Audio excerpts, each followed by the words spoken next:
Welcome back to another episode of Laughter Way to the Top. Today, very special guest coming in from just down the road. He is a local businessman, just like myself, in the roofing game. We started at the exact same time together. We both came from another company and rose up through the ranks, decided to go on our own, both wholly successful. He's been a confidant over the past years as we learned this game. Welcome, Travis Sliger. Thanks for having me, man. No problem. Forever Metal Roofing. Forever Metal Roofing. It's the plug.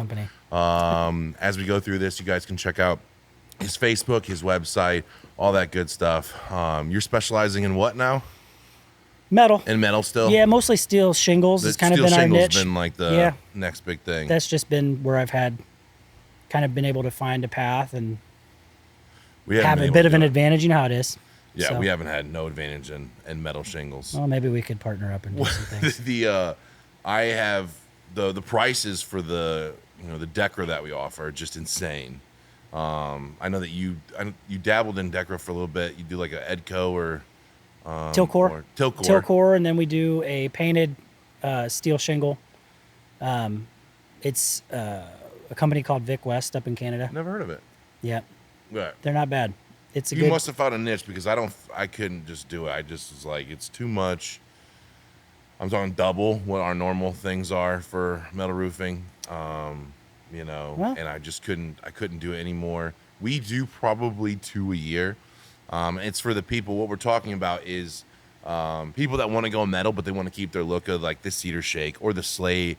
They want to see like a 3-tab up there or even the Mediterranean tile. All these things can be put in together with a system with metal roofing. They coat them. Some are stone coated, some are just painted, some of them are embossed. Yeah, essentially a lot like what they take a raw coil, painted coil, or just a raw coil like you bring in your master coils. They'll slit them down, they'll run them through a machine, they'll stamp them, press them, and run them through a roll former to get the hems and the edges and whatnot. And then most of them are interlocking, concealed fastener systems, and just like anything else, you've got some that are better than others, designed a little better. Yeah, there's a whole lot of differences in the way they connect. Yep. And the thickness, the coatings, the colors, and then like when you have Terabella, there's 8 different styles of slate.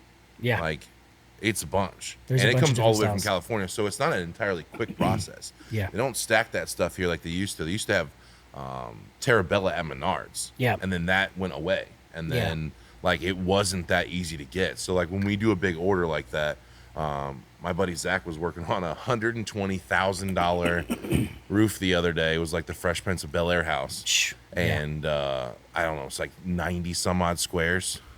And for Terabella, and it was going to be, I think maybe even a layover or something.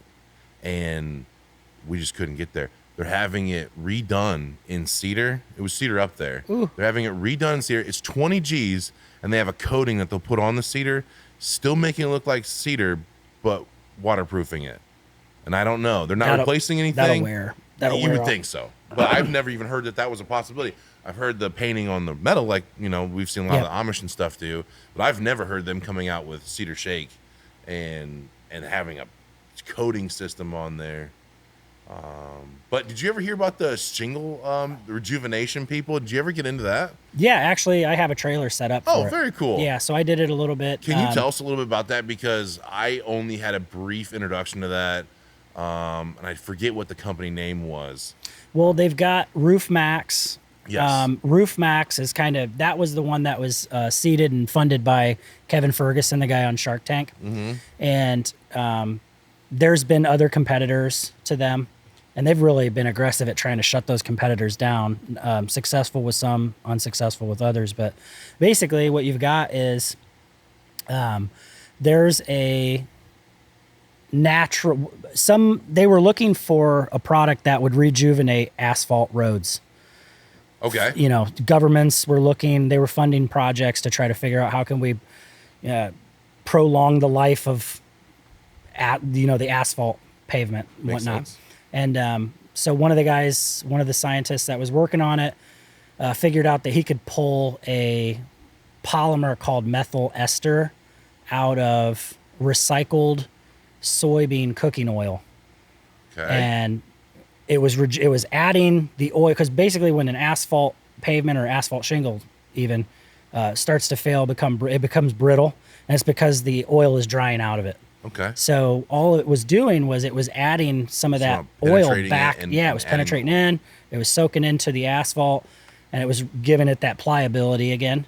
And one thing led to another. Someone mentioned, "Hey, shingles are made of, Pretty primarily much the asphalt. Same thing. And the reason they fail is because they dry, they become Yeah. brittle, they become susceptible to wind and whatnot." And it just came from there. At first, they were worried about it because they thought maybe the oil was going to make it more flammable, but they found out that due to its structure, and I'm not a scientist, so I can't give you these exact terms, but they realized that because it was crafted to be at a high temperature for cooking oil, Okay. that it actually made the roof more resistant Okay.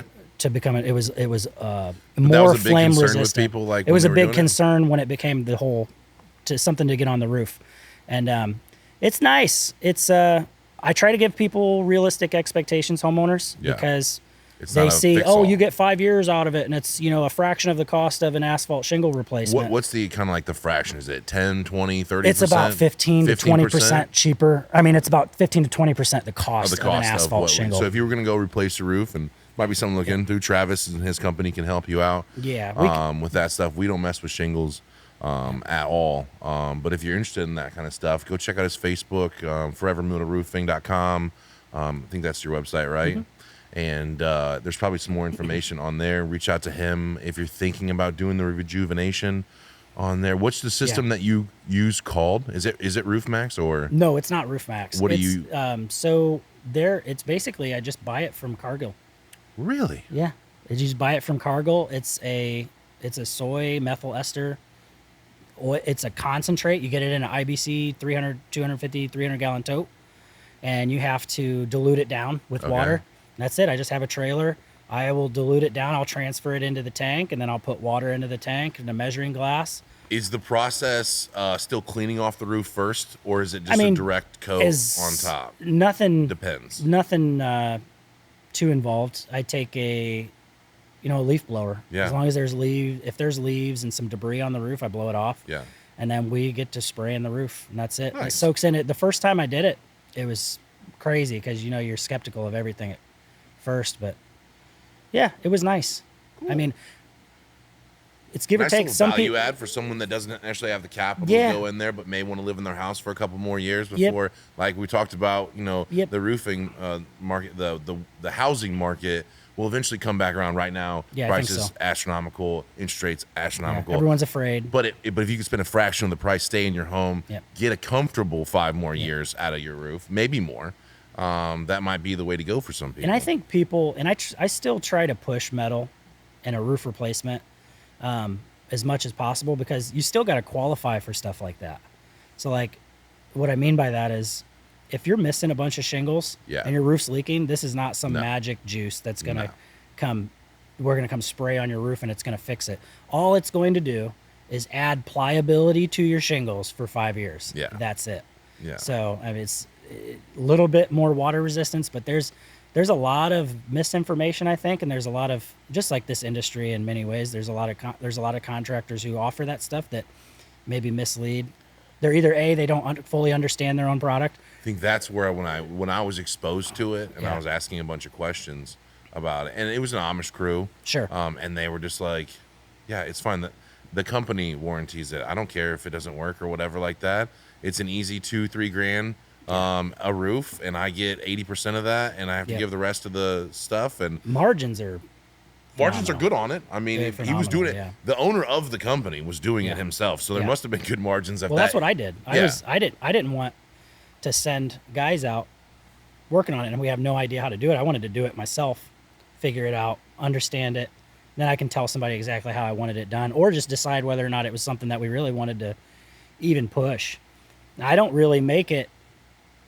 I don't make it available to everybody. Okay. So, Is it kind of like a third string option? well, I Like, just feel like everyone will choose that because it's so cheap, and yeah, but it may not be the right but it's thing. not the best Yeah, thing. yeah, yeah, Yeah, it's not the best thing for them. So if they have missing shingles, you're just Yep. not even bringing it up. It's not a thing. Correct. Yeah, And like smart. you know as well as I do, Smart. you can do your best to be as clear as possible and set exact and proper expectations with someone.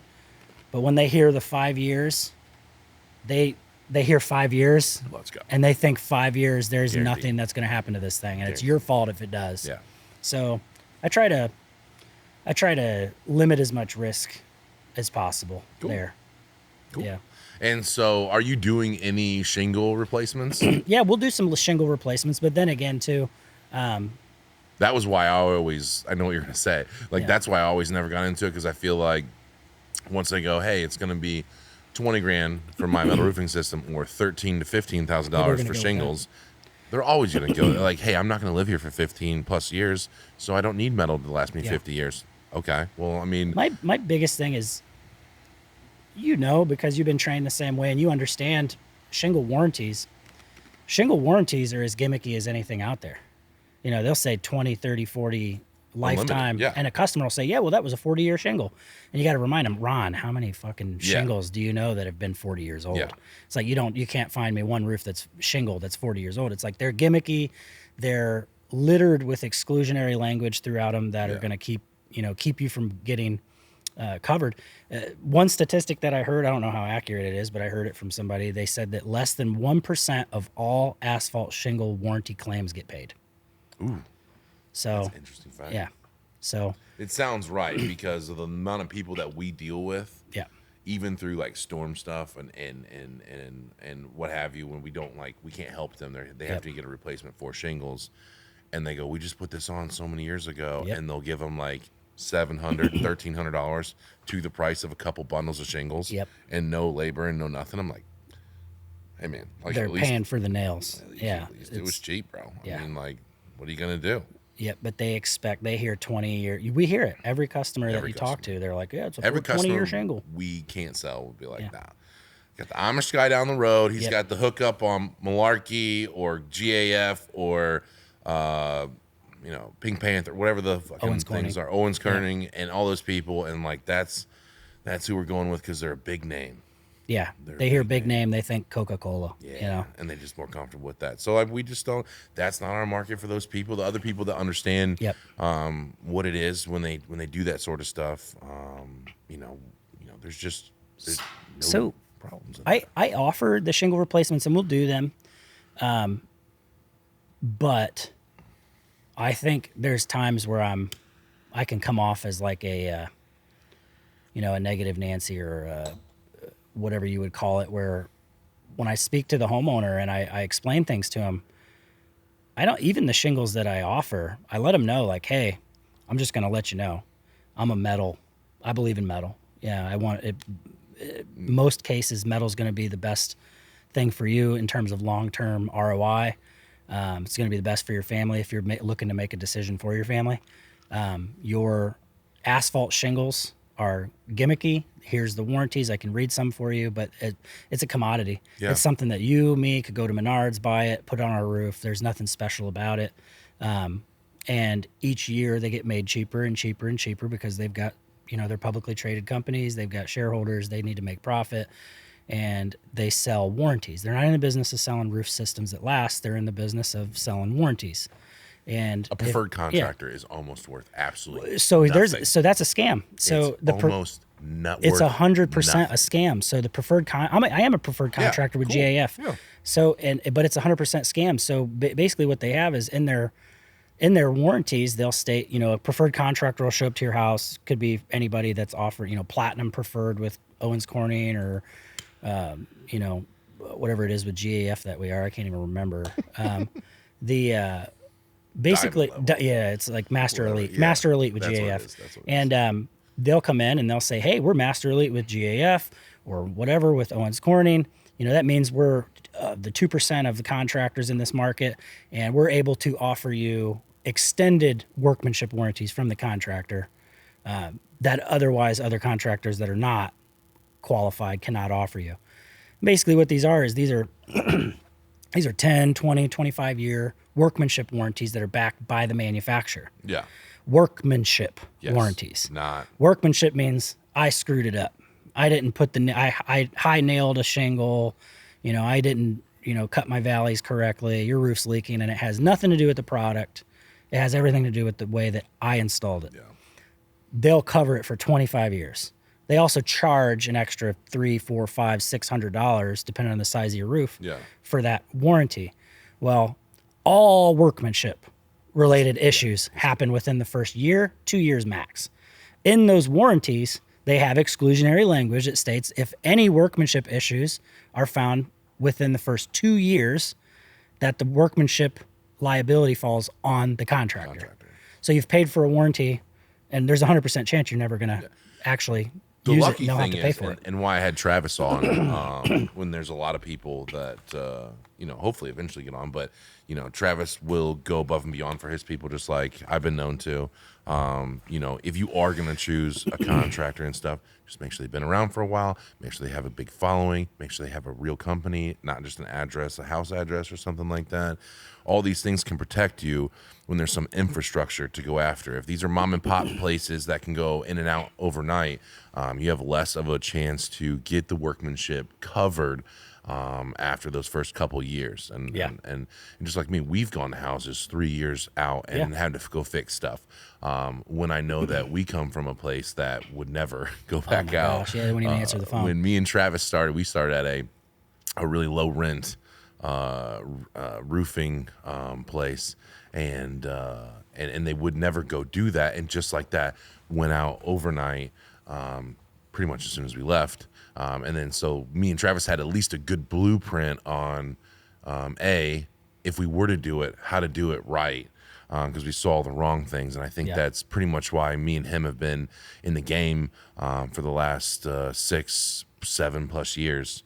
There's been a ton of people in just the time we've been in business just come in and come out, out. in and out. Prime remodeling the other day. I can say that because they're done. Yeah.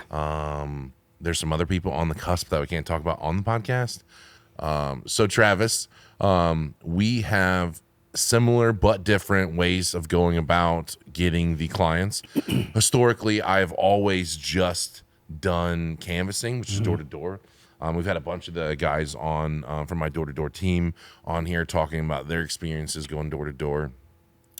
We've also tried to reach out and do some other cool stuff, car giveaways and things like that. Not wholly fruitful at all, but just something fun to try to do. Ice cream giveaways. I don't know if you saw my ice cream truck. I thought that was a brilliant idea. It's just something different. I get boring of doing the same thing over again. We were in TV for just a hot second, just a real boring 30-second ad that would play, during the daytime. But you were in that for a minute. What was your experience with, did you do streaming service stuff? Did you do just local cable? What was kind of your experience with that? When I first started it, it was because I was trying to attract a higher end clientele because I was getting into steel shingles. I wanted to attract someone who could afford to pay the premium for one of those types of systems. And I was just starting because I built my business on digital advertising. Yes. That is where Travis was like the main difference between me and him is like he knew how to market way, way, way, way, way better, way more efficiently. From the ground up. He got to do all that stuff that, normally you would outsource to people.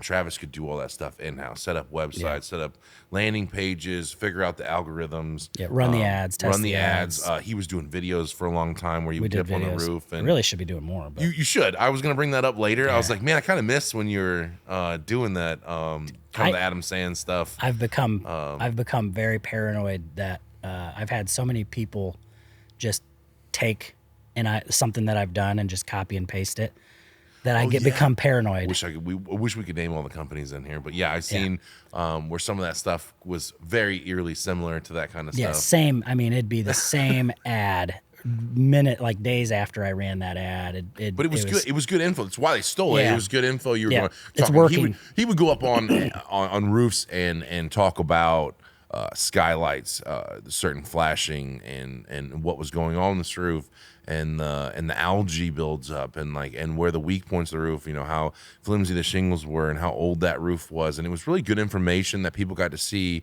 and it probably helped him, convey a message to the homeowners at that time of what to look for. Build a lot of trust. Because he is a good steward and a wonderful marketer. But I don't want to steal anything more away from your thunder, but the marketing stuff. That's is what it is. What we're doing, what we did then is what I'm not doing now. So, no, I got into television because I wanted to attract a larger audience. I had been doing a lot of digital advertising, a lot of video, so I was familiar with being in front of a camera, and comfortable with that. You had a green screen. Had a green screen. People, amateurs in there just editing video. But the really the whole idea behind television was reach a larger audience and really start to attack that other channel of advertising, or that which was branding. Yeah. I wanted to brand, I want to imprint my company into other people so that they naturally think of that. And you still see that to this day. If people ask me if it was worth it, I answer both ways. I say yes and no. Like, the cost didn't really produce the ROI that you would have liked to seen. But, I haven't ran a television commercial in probably 5-6 months, and I can't go into a gas station without hey, I seen your commercial yesterday. And I'm like, no, you didn't. Yeah. But it worked from that aspect. But, so that helped. But it really restricts you in terms of, a lot of your budget gets allocated to this one market. And just as well as I do, metal is is it even 20% of the market of the roofing yet? I don't think so. Not even quite. I don't think so. So we've always naturally, we've never been able to just focus on Fort Wayne and be able to meet all of our revenue goals. Our top line goals have never been able so to. you got to spread out. You got to spread out. You got to go 2 hours or more just to reach goals. How far will you go out? We shrunk it down because of television. We were actually getting quite a bit of leads that were coming in an hour away. We'd get them into Ohio and things like that. But just, it's the more the spend you have for advertising, the volume game needs to get higher. So you need to sell, you need to get volume. Yeah. So that the volume never came. So at this point, I'll go 2 hours away. Mm-hmm. Yeah. I'll go 2 hours away. If you get a little further out than that and you don't have some infrastructure in place in those places, you can start. You run yourself at risk of developing a bad reputation, because if somebody gets a leak and you need to get out there right away, and it's the middle of the night, you don't have anybody over there, it can be difficult. Yeah, we don't run into that so much because my guys are pretty cool about pop in the truck and go. I got some real dudes, and you guys have met Caleb and those guys. Some dogs. I got some dogs. I got some people that are down to ride. I treat them very well. You've always treated people very well. And they're down for that. The problem that I run into is when you're 2 hours away and you're doing a roof. None of this has ever happened to you, and you're short one panel. Oh yeah.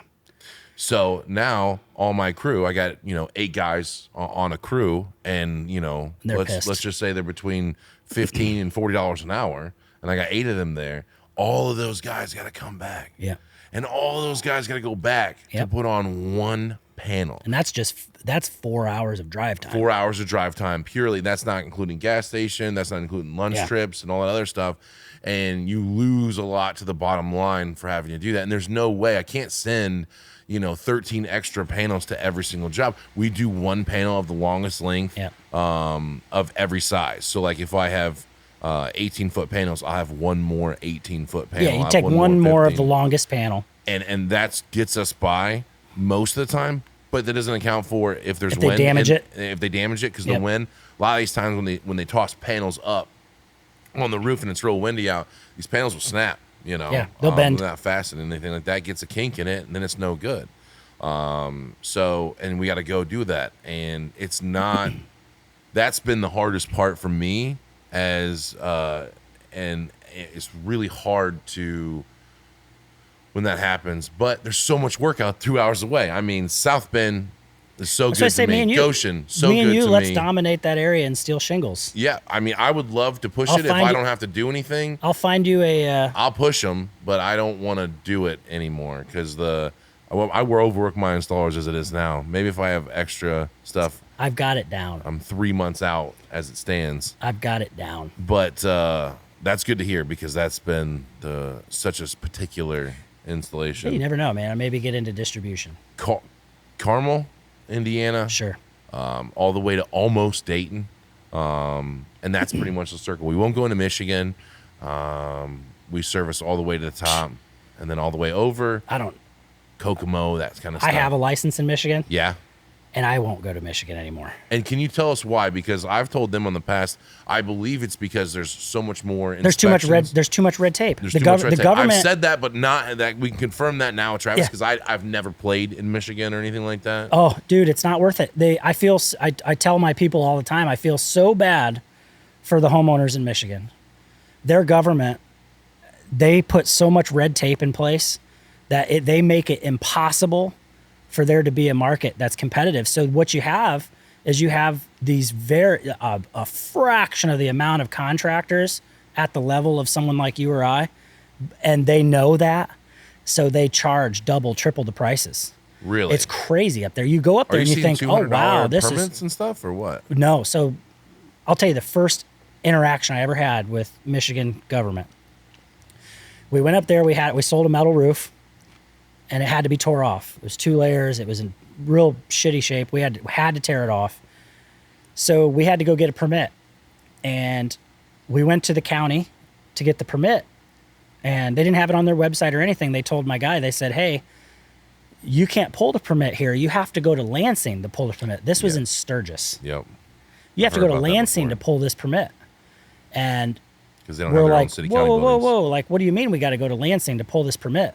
And so we had to go to Lansing to pull the permit. You don't only have to pull one permit when you're doing a tear-off. You got to pull the permit. You got to pull a permit, and you have to schedule an inspection for when the roof is tore off.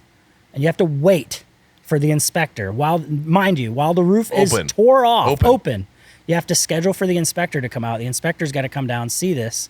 He's got to approve it. Then the roof can continue. While he can give you the green light, you go ahead. And then you've got to schedule for him to come back out and look at it again. Yeah. So it's just, like, I'm not a huge fan of government. I think that they get in the way. There's a place for them, and there's a place where they need to keep laissez-faire. Get your hands out of here. The people, I don't know if have you done any work in Carmel before?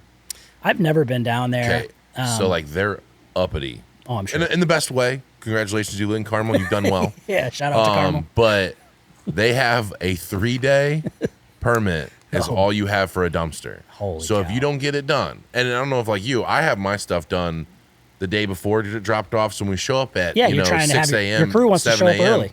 Like we can get started. Rain delays, things like that happen. You have to reapply.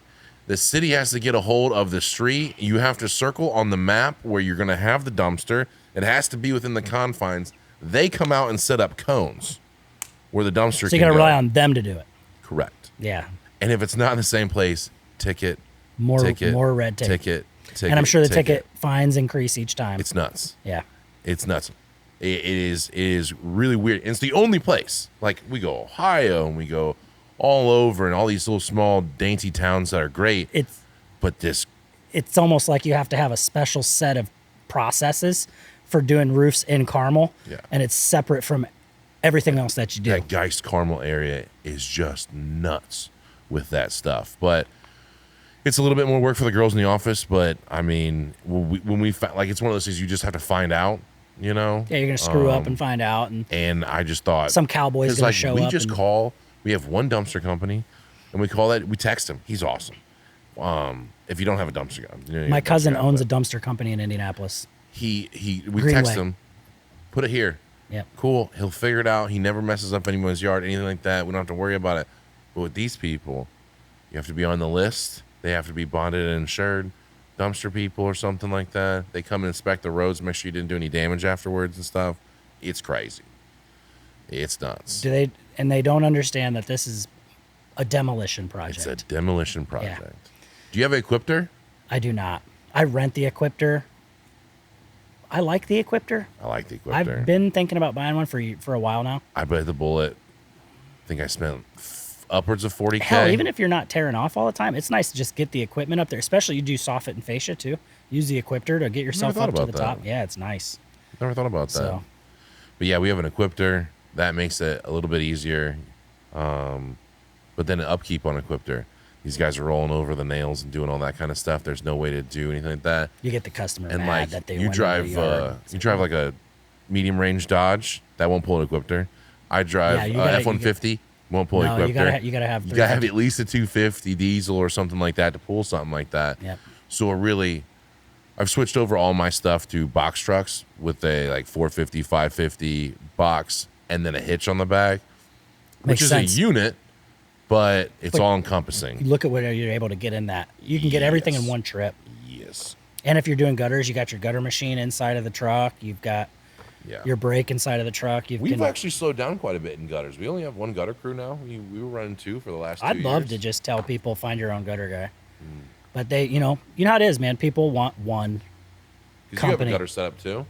I won't do it. No? I won't do it. It's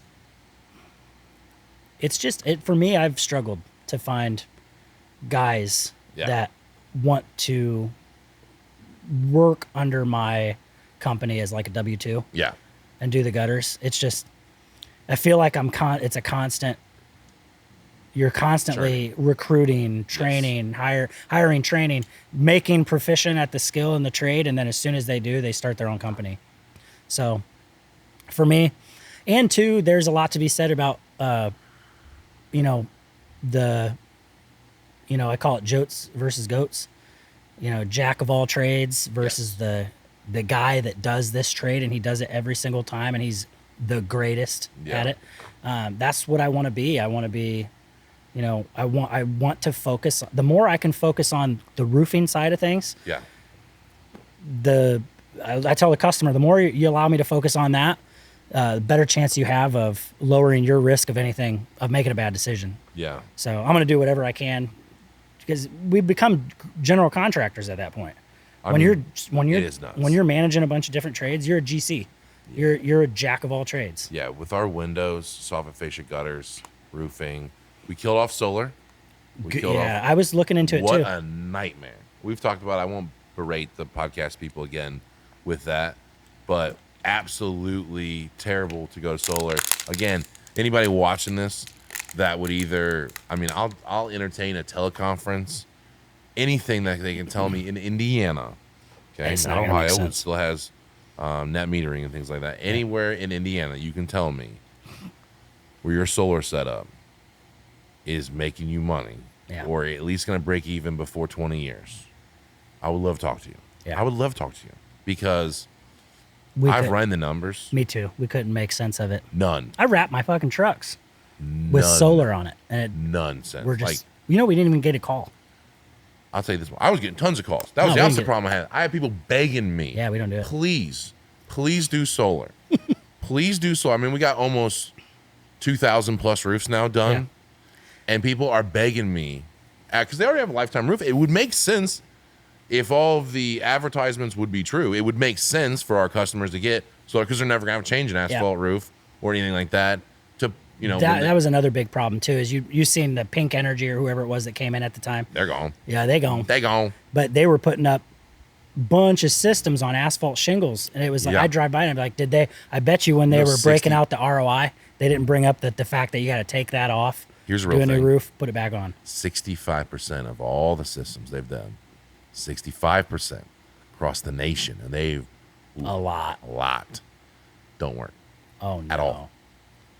65%. That was another reason I was going to think, because I like to do stuff within the confines of the company, and I was going to have just a dedicated person to go fix that stuff. Because if I advertise that I'm fixing Pink Energy homes, I would go off the hook.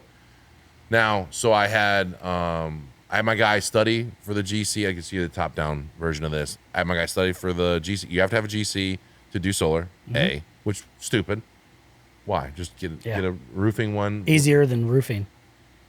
So, 2, you got to hook up with an architectural firm that will do the engineering and that kind of stuff. Everything. Okay. Yep. Then 3, you have to have some form of electrician license and master level to hook into the breakers and things like that. Yep. The electrician's got to come in and pull the permit. Correct. Yep. So even after that, you have your GC, but you still have someone pulling your permits. Stupid. So after a year and a half of installing on Zach's house, which was going to be my VP of solar, he was on the first episode, I think. And we installed ourselves on the roof. You know, we went up there, put them in, put the rails in, put the panels down, installed the battery, did all that kind of stuff, waited for the electrician. He came in, did as much as he could do. And then we just ran into a hitch. And they were like, don't know how to do this. It wasn't going together. We didn't know what we were supposed to do at that point. We couldn't get everything to talk to each other. We hired a legitimate third party to come in and finish the job. Were you trying to be? So from what I found out was in roofing, if a customer or homeowner signs up for our financing, all we are essentially is a dealer, and we get paid when the project is over. The bank funds us directly, so we have no risk of not being paid. My biggest scare with the solar was, outside of all the other reasons why it didn't make any sense, was that you've got.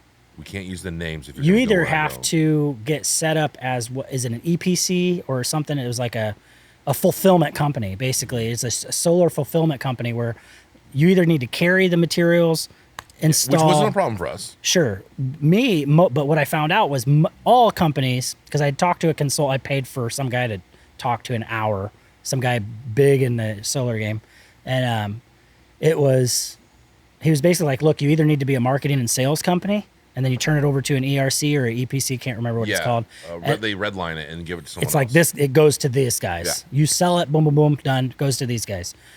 Or you need to be that company that installs it. Yeah. And it was like, so no one's doing both. No. And they're like, that's no. what I wanted to do. No one's doing both. Same. I was like, I don't like this idea of too much risk. Yeah. Like, what happens when this company becomes insolvent? What if I sell 18 fucking jobs in a month? Yeah, and they don't fulfill it. And they don't. Or they do, and then they don't. They're insolvent, and they can't pay me. Yeah. So exactly. So that was my big. I wanted to be all in. Hire a third party, come in, try to do stuff. Right? These redline people, where you sell it for X, and then you have them do the rest of the work. Yep. I was doing this all pro bono, just on my own dime, to figure out, see if it worked, collect the measurements, collect the data, do all that stuff. I can report back to you. Now it's been 2 years plus. It's still not been running. They say they're fighting the power company because it's 100% efficient, and you're not allowed to be 100% efficient. You're only allowed to be 65% efficient. Yeah. Now, why the fuck would you want to get a solar panel? Yeah. And still be tied to the grid? Yeah. Forced 40%. Yeah. That doesn't make any sense to me. With the battery setup and the amount of panels we have, we made it 100% efficient. By the way, we just used the setup from another company that quoted us. I won't say their name. Yeah.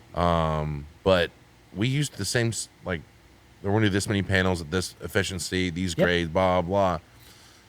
So we had to take panels off, which now then means that we had to replace some of the roof panels. We had to replace some of the guide rails. It was just a nightmare. It's not worth it. Don't do it. If I have unlimited funds to do that kind of stuff and try it myself on one of my roofs and it doesn't work at all, I wouldn't recommend it to anybody. I mean, 0 people. 0. Yeah, I mean, we could talk environmentally speaking and politically speaking and whatnot, and I still think I haven't heard a good enough argument for it. No, it doesn't exist. Yeah, that, like, you have the only people who I think are motivated by it are the people who have enough money to pay for it, even though it doesn't make sense from a return on an investment standpoint, and they want to save the environment type thing. But it's like, when you look at how batteries are made, it ruins the environment. Look at these. If 40%, you're still dedicated to the line. Yeah. Well, look at how batteries are made. Look at the cobalt mines. Yeah. It's. I never knew that until I watched that Joe Rogan podcast where he had that guy, the journalist that went in deep with the cobalt mines, and it's just nothing. In my opinion, nothing's cleaner. Nothing produces as much electricity as nuclear. Yeah.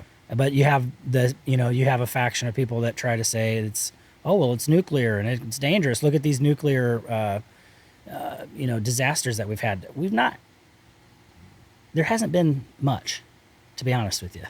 There hasn't been much. I think the benefits outweigh the no negatives. doubt. Yeah, nuclear, 100%. But we'll piss people off talking about that. Some people, but Hey, if I haven't lost people now, it is what it is. The main thing about this whole podcast is like we just get shorts. So like there will be a couple stuff that we talk about here, and they'll make good shorts. They'll make 8,000-9,000 views, and it's all organic. I don't pay for anything like that. nice. You know, you'll say something that's the way during to this go. thing, whether it's the rejuvenation product or whatever. We'll clip that for a minute and 30 seconds, and it's consumable. This whole podcast, only less than 100 people watch every single week. Sure. So eventually, maybe it'll get bigger. But this is what it's for. It's Yeah. like to have like a good conversation. We'll take tidbits from there. Yeah, I applaud you for having another. I want to get back into roofing because I haven't picked your brain in quite some time. I used to reach out to you often to kind of like, find our way in this whole thing. Yeah. What are some things in the market that you're struggling with right now? Like, what are some things that you're seeing that hold you back from being the number one roofing company in Indiana? So last year, I think I just made a miscalculation. I was growing year over year. The trend line started to, I wouldn't say plateau because it was still going up, but it wasn't doubling year over year like I was used to. So I was like, man, I want to, I had a lot of pressure. I looked at some companies, I'm not going to say the name because he likes to sue every time you say his name, but we won't mention. I seen that they were doing really well you hear rumors of numbers that people are doing. And it was like, two parts, just being 100% honest, I wanted to do better for myself. I wanted to do better for myself, make more money. I wanted to build a bigger company. And I had a lot of people that were with me from the start or right after the start that deserved and wanted growth. More, yeah. Yeah, they deserved and they wanted growth. So, I felt really, really pressured and compelled to try to force that growth. So it got me out of my own head, which usually I would make good decisions. Okay. I would make good business decisions. And I think I tried to force growth when it shouldn't have been forced. In the past, I had always grown when I was forced to grow, not forcing growth. I had, we'd hit a bottleneck and I needed an employee fixed that problem. We'd hire an employee. Correct. Versus hiring the employees to try to grow the company. It just didn't work out for me that way. Plus, the consultants that I brought in, we rebuilt our CRM system. That was a nightmare. And then they tried to really change our identity. Yeah. So for an entire year, we just kind of wandered around the forest aimlessly. Okay. Had no idea what our identity was anymore. So that was probably my. We're going through a similar thing right now. The plateau happened. Yeah, sure. Did $10 million last year. Yep. We'll do $10 million this year. Sure. Zero growth. And for the historic, 30% growth every single year. Yeah, or more. exactly. And so this is forcing me to, we are going for a different system of sales, I hired a COO, which Sure. You were way above, had an office business manager and things like that back in the day. I don't know if you still have, but like you were way above that. I always just did everything myself. And that's kind of where I'm at now. And so like I went through that. We're going to try to reach and grow, and because there's enough space to grow in here. Yeah, you have capacity. You're not even close to your production capacity. No, and that's and I have the same problem that you had though, is I've had people day ones. Yeah. And now they Hey, I wanna grow. they're Hey, I making wanna good grow. money and they're having fun and life is good, but they're looking at the next 10 years, 15 years before they retire. Yeah. And they want to see some movement on that. And if we don't do more, there is no more, right? Like Yeah, if you have an operations manager and he's making 50 grand, but you only do 300 grand a year, that's as big as that guy's ever going to get. Correct. And then if you do 600, well, maybe there's 75 grand a year. And then if you do $2 million, well, maybe you can be 150, and then it goes on and on and on. Yeah. And then if you have more and more people, I mean, we're steady capacity between 70 and 90 people in there. which is crazy. Most of that come from marketing and install stuff. I got at least 15, 20 people on install, and I got at least 15 to 30 people on canvassing, depending on what day of the week it is. You know me with canvassing. I know you know that I'm itching right now. It's a when love I hear hate. You say that. It's a love-hate relationship. It's been good to me. Jimmy, who's been on the podcast a couple of times, manager in that. It is the secret sauce to I think that what we do is being able to touch and stay consistent. You can extract you can go into a territory and you can extract the opportunities. Like, so I've always, it's always been this elusive department or segment of the business that it's always eluded me. You've dabbled in it? Are you still in it? Or no? I realize that I don't have the patience, the understanding, and the will. It really just comes down to I don't have the will to do it. How's that? I got 4 kids at home. Yeah, you do. 4 kids. Four kids. I'm like the dog that gets separation anxiety every time you leave the house. That's how I am when I'm away from my kids. I can't help it. I wish it was different, but I also am very impatient when it comes to when me and you agree to something, we have an agreement, and you agreed to do this job this way, and I was very upfront with you and direct. I didn't try to sugarcoat the job, and I say, hey, I expect this, this, and this out of you. I'm going to pay you this. I'm going to treat you pretty good. I'm a family guy. So if you have an issue, your family comes first. But I don't have patience for people when I catch them not doing their job. Yeah. Holding the people accountable is a big thing. And I think that's where, when I just hired a COO, which is Tyler Pedersen, which has been on the podcast when he was one room group. Now he's part of Perfect Steel. That was the hardest part for me, but on a manager level. Yeah. I had all these friendships and things like that I've grown so close to. Like every manager that works for me, we're coming to each other's kids' birthday parties. We're doing all this stuff, and it's really hard to ride those guys. It makes it harder to have those conversations. Those tough conversations, like, hey, man, you missed 3 half days in the past week. Yeah. Where you at? And I know it doesn't seem like it's a big deal to you, but it trust me, it is. It's a huge deal. Big deal. And especially now we're plateauing. I attribute some of that to the comfortability in the manager stuff. Yeah. The managers do a great job. And you try your best not to project your stress and the reality of the business onto anybody else. No, we take it. We eat that. Oh, yeah. We eat that for breakfast. Yeah, so but they don't get it. At a certain point, I had to separate myself, and this dude's a big data guy like you are, and he can run those. Because last time I talked to you, and I remember every conversation we've ever had, and it was like so much profit per employer, so much revenue generating. I don't know what my new metric that I like a lot better than anything else is revenue per employee. Revenue per employee. Yeah. And I was trying to do that, but it's so crazy across the board with me. I think you have a different, I don't know if you can look at it from that simplistic of a view, just because I've always said this, is you are 2 companies. You're 2 businesses. You're not just Perfect Steel Solutions Roofing Company. You're a manufacturer and you're a contractor. Very difficult to do. Like I said, I'm really impressed with how you've got it to this. I'm impressed that you even got it to work at all. Yeah. But you've got it working. You've got it humming. But it's two completely different businesses. You can't make one business plan and make that. It's very hard to be cohesive for the manufacturing side of things. So, but my biggest, I don't know if you can look at revenue per.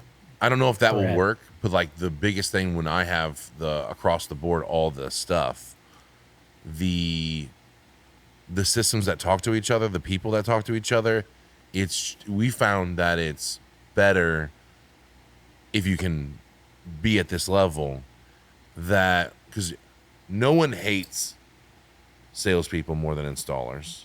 Correct. No one hates installers more than salespeople. No one hates, people like, the managers that do the paperwork and stuff like that. I hate the salespeople and I like it's all. But now that we're all one thing, that data that would usually get lost, that background noise of like the uncomfortability, we can fix that in real time all the time now. Sure. Because it's all here. Yeah, and we all come back every night. You walked in when all my roofing guys just came back after a 12-hour day. Sure. And they can tell me right away that, hey, Ian sold this job and it was supposed to be 23 squares. Now we're doing 27 squares. There's a flat roof on there. We can't put metal on, blah, blah. It needs to be a tear off in this one section because yada, yada, yada. It's got 3 layers now.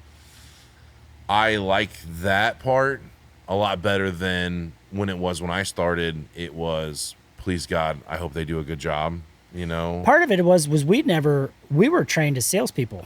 Correct. We didn't understand any of that stuff. It was go out, here's how you, a rudimentary way of trying to generate your measurements, and here's your square pricing that you need to sell it for. I had to completely get away from that and go down to it drove me crazy that I couldn't control my margins. Correct. So I got down to where I think what you have to do is, I think you just need to count for every part and piece in the quote, and your salespeople need to be trained to be. I had to go retrain myself. I had to go start getting on roofs, which was scary as shit because I had never gotten on roofs at that time. Now I'm on 1212s. As of Friday, I was on a 1212, marking it first. He just told me he was at a roof before this meeting. Yep, I went and looked at it. A customer had an issue with some ventilation that wasn't our problem. They'd never had soffit ventilation, but I had to learn all this stuff. I had to basically have to become an installer and understand what they're going through and what they're putting on the roof. And every time you're ordering something, what's needed. And, we always call it, the salesman likes to put a pile of shit on the productions. Yeah. No, I mean, it's crazy because they're not accounting for, because our per square basis, we don't account for pipe boots, ice and water. How many Bro-An vents? What kind of Bro-An vent is it? Sidewall flashing, ridge venting, sidewalls, end wall flashings, all that kind of stuff. None of that. They don't care. No. So I created I created a process to where we account for that in a quote. Yeah, you process. Like Sumo Quote, which is really good. I like Sumo, but Sumo Quote can be built around what you need. Okay. So you can customize it for however you guys want to do it. If you want to do square, we're still doing job progress, day one people. If you wanted to do square pricing, you could do square pricing. We're pretty much square pricing because it's a package. And then we figure it out. But it hurts me. The one thing, or I guess the positive I could take away from last year's changes that I made was out of my software stack or my tech stack. I'm automated and I'm incredibly efficient now. So we have that communication where as long as, and I've changed the way we sell. And tell me how that's helped the customer. Oh my gosh, because when the salesman promises the salesman can confidently tell the customer exactly what's going to happen. And because they did their job and they have tools to do their job, everyone that's next in line gets to see and understand what he told the customer, and they get to deliver on that. And every step of the way, there's accountability because we know who missed it. If all of that information is there up front and it gets missed in the middle, well, we know who that is. If it gets missed on the end and the installers miss it, we know exactly whose fault that was. So the biggest benefit the customer gets is the customer gets a team that's cohesive. Yeah. And they're tied in. It's important. And the salesman, they get what the salesman delivered. How many times has a salesman either through omission by not telling the customer something was going to happen, or they told the customer something was going to happen that in reality was completely idiotic. It could have happened, it's but not no one told. Yeah, it's not a part of your, this is not the right way to do this project, but because the salesman didn't tell them this was going to happen or did tell them this was going to happen, the customer's pissed because you set an expectation. You did not tell me that I was supposed to expect this type of thing, or you did tell me that this was going to happen. Why are we not doing it? Yeah. And it's like, oh, well, because the salesman didn't know any better. Now you've created this doubt in the customer's head. Now they've got their magnifying glass out and they're looking at everything that's not a problem and they think it's a problem. Yeah. And now you're spending a week going through and turning them into a roofer. Yeah. So Travis, I have, because you're in the same game as me, you probably run into some of the similar things as what I run into. Because you're doing steel roofing as well, that for my customers, it's always been a choke point and a process we have to deal with all the time with people that have existing gutter helmets, gutter shields, gutter toppers, whatever you want to call them. And to Some those people, form of gutter protection. some form of gutter protection that goes back on over the It's the the old drip edge It's the and- old gutter helmets, Yeah. right? The ones where Yeah. they're designed to the water is supposed to run off and the water runs under and then the debris runs over and out. correct. Yeah, those are Now, terrible. My problem is that there's some companies out there charging exorbitant. Crazy. I seen $30 Some of these a things foot. I've done, like not even for like what I would cost of a roof would be. Yeah. For gutter helmets. Helmets, not gutters. Yeah. I want to be perfectly Yeah. clear about this. Won't call anybody out. You know who you are. I seen a quote for $38 a foot. A foot for helmets, not gutters. Helmets on there. And they don't work. They don't work great. They don't work great. And they don't work. They don't great. So when I put on my roofing system, you have to remove those Correct. because we have to put on a new drip edge. Correct. Okay. Or gutter apron. Yeah. Gutter apron, drip edge, Yep. those things. Now, when I do that, they lose their gutter helmets almost every single time. You're changing the And they're freaking the out because pitch, look what they paid for it. because they're paying the upwards. I mean, everyone I've ever seen has been $3,000 plus Oh, for helmets. easy. Every single one, and they're mad because they got talked into doing these gutter Mm-hmm. helmets and stuff. And we sell, toppers. We don't sell that at all. But we sell toppers. We sell the inlays, and we sell the custom ones that we do for each customer, like where Sure. they have the things, and if that's what they want. But when we do a new roof system, they lose their existing, and we try to put them back on, and almost, I would say 95 to 98% of the time, I cannot put them back on. How do you circumvent that problem, or how do you fix that problem? Do you pay for them to have a company come back and put them on? Travis, help me out a little bit. I've tried everything. I've tried to take them off very gingerly and mark each one like 1, 2, 3, 4, 5, 6, 7, 8, and then put them back up. And then they're made so cheap out of thin aluminum, Thin. not steel. It's a thin aluminum. And if you know anything about aluminum, it is going Pliable. to dent and bend with very little effort. So having that, I try to tell people, I say, look, I understand you're upset. I understand you want to keep that system, but I want you to direct your frustration towards the person who never properly set the expectation of what needed to happen when the roof needed replaced. That wasn't me. Yeah. I'm here to solve your problem. My job is to do your roof and to do it so that you never have to do it again. Yeah. And people don't understand. If we do not take those up and put a new drip edge on, Yeah. we're not I promising that can't it won't warranty leak. you. Yeah, I can't warranty I cannot warranty that roof. That ice damming Yeah. and shit that happens. gutter we apron is can't- there so it protects your decking. Yeah. Water does not just run and shoot off No. the edge. It runs. Think about if we were to pour water on this table, it's going to run over, almost down, underneath the and then table. under. Underneath the table. As far as it can go, and then it's going to drip. Yeah. Same thing happens with your roof, and your decking is under there. Yeah. If you don't protect that, you're going to have problems. And so what have you done to circumvent that? I understand honest- you've tried, same as me, to try to put them back on. We've tried. If the customer insists that we try to put it back on, to be honest with you, I charge them. Well, I mean, yeah. I mean, So I say, look, I can do this for you, but think about this. I have to have the labor to take it all off, and then I have to take the labor to reinstall it. What did they charge you to install this? yeah. Was it $30 a foot? You'll give How it much of double that that. do you think was Yeah. material? How much of that do you think was labor? Correct. So I'm going to charge you the labor to take this off and put it back on. At the same time, I'm going to severely reduce my warranty on the roof, and I'm going to give you no guarantees on your gutter helmet. But what I can do is I can take all that stuff off, I can dispose of it, and I can give you something that I can install with a brand new roof system, and I can guarantee that for life. Yeah. And you don't have to take this off, and I can answer any of your questions, but I will not. I stand firm on it. The biggest thing is We're trying to get there. I think. Well, We're trying part to of it get is you're not able to run your own appointments. You're not the owner. I mean, the owner's not running his appointments. You've got salespeople out there, and people view them as salespeople. And the salesperson, Doesn't want to tell the customer no.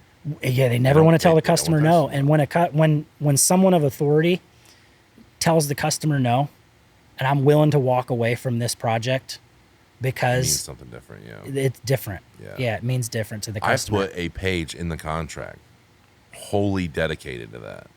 Now it does cover other things like it's a big satellite dishes. It covers. I think the biggest thing the best thing you could possibly do in that scenario is arm your salespeople with something that can. It's not them telling the customer. Mm-hmm. It's you or one of your installers, and go get on a roof the next time someone has a situation where they have gutter helmet, and say, "Hey, I want you guys." A lot of times we get a customer who asks us, "Hey, can we reuse this gutter helmet if we have a steel roof?" Our answer is no, and here's why. Like, try to show them, like, here's what happens when we're taking this roof off so they can see, or this gutter helmet off so they can see it. And then give that to your salesperson. So when someone asks, say, hey, no, here's why. Let me show you a quick 5-minute video. And the customer can see that. I really do want to make a video on that. I promised the salespeople I'd have a video explaining why we can't. Back on. Yeah, even you, even you, like, hey, looks like you want us to reuse your gutter helmet. Yeah, no, I would do it. Here's why I can't do it. Yeah. Can I show you a page from our contract that, if it doesn't make me sign in right now, that will do. We're not going to do it, but I have a whole page in there that literally is just about making sure that I get to a point where they're leftover material. I don't know if you ever got this one. I tell them up front, I'm bringing extra material to your job. It's my material. Okay. I'm doing it so telling that. Yes. My salespeople would not convey that message efficiently. Yeah. They try their best. Yeah. They're good dudes. We're not trash salespeople. We love you guys. Yeah, we love the sales guys. But leftover materials, like, hey, you guys took back 5 extra panels. They're this many feet. I need this much off. I go, brought extra panels, so I didn't have to make a 2-hour round trip to go do panels, blah, blah. I have that in there. I have, I don't know if you've had this before, where the customer will get on a ladder and go up there on the roof when people are there. I had a guy with a fucking tool belt on when we showed up. Yeah. And he was ready to go. Please don't do that, guys. Yeah. If you want a roof, we would love to give you one. One, my insurance will drop me faster than you could imagine if they found out that I was letting customers get on the roof and roof with us. Yeah. My insurance per year to open up my doors is almost $250,000. Okay? Like, I can't take any risk with my insurance. 2, there's no way you're going to help my team. This is all they do. Yeah. This is all they do. They're not, they don't green, what is it called? Like, they don't moonlight as plumbers. Yeah. Nope. And then they're roofers during the daytime. All they do, day in and day out, is try to work the most efficiently they can possibly work. Yep. To install that exact roof system that we only sell that. Yep. We only sell that. That's all they know. There's no way you can help. And I know you want to be a part of it. I know it makes you feel good. Please give us a breath. I try to tell the customer too. And this is honest God truth. Imagine I played basketball and baseball back when I was in high school and college. So it's like, I explain to the customer, is it easier for you to shoot a free throw in your driveway when nobody's looking? Or is it easier to shoot a free throw in front of 15,000? Is it easier to shoot a free throw in front of 15,000 people? Yeah. It's a lot harder to shoot when you've got people watching. Yeah. Another analogy I like to use too is a good analogy. Another analogy I like to use is a lot of times you're sitting down with a husband and a wife, and I like to say, hey, if you want to watch, fine, but what I don't want you to do is watch and panic. And you went on YouTube and you think it's supposed to do this and this and this. There's not a lot of settled science in many aspects of roofing. There's a lot of different ways to skin the cat. So I tell a lot of homeowners, I'll say, if, Austin over here fell over with a heart attack and you had to take him to the hospital and he required open heart surgery, do you think it would be in your best interest for the doctor and the surgeon to let you stand right next to him while he's correct cutting you wide open and making very, very critical risky cuts. Yeah, they're up on top of a roof. Yeah. And sometimes it's going to look really scary when they're ripping that roof off. And you can see your roof is open and there's clouds off in the distance.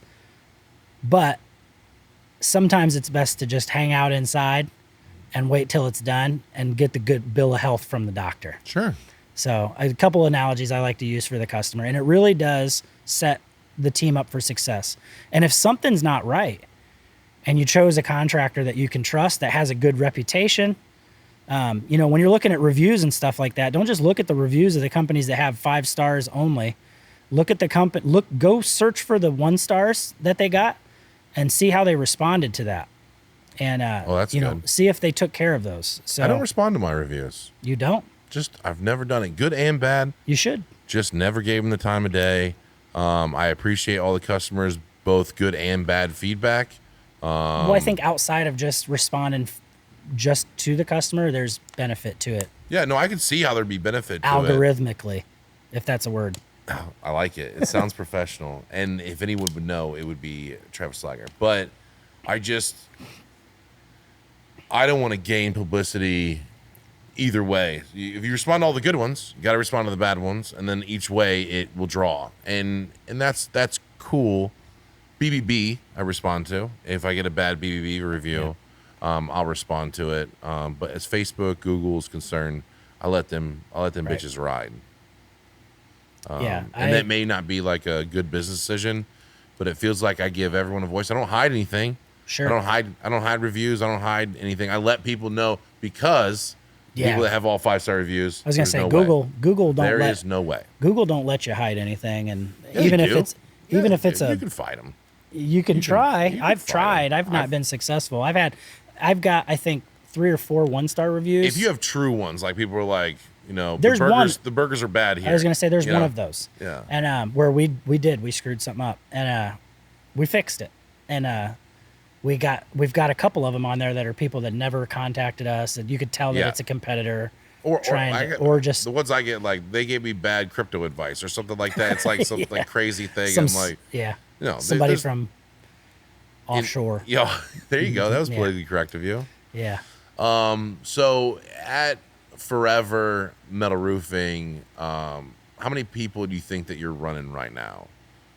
Not a lot. Not a lot. You've scaled it down from, because I remember. Dude, I run my own appointments now. Oh, that's awesome. Yeah, I run my own appointments. I've got somebody. If you call Forever Metal Roofing right now and you want a quote on shingles, on metal, rejuvenation, most likely you're gonna get Travis Sliger, and he's the dude. You're getting no me. one's gonna know more than this dude. You're getting me. The part of it is we're just going back to square. I wanted to go back to square one. I wanted to. Obviously, the market is changing a lot. A lot is happening. And if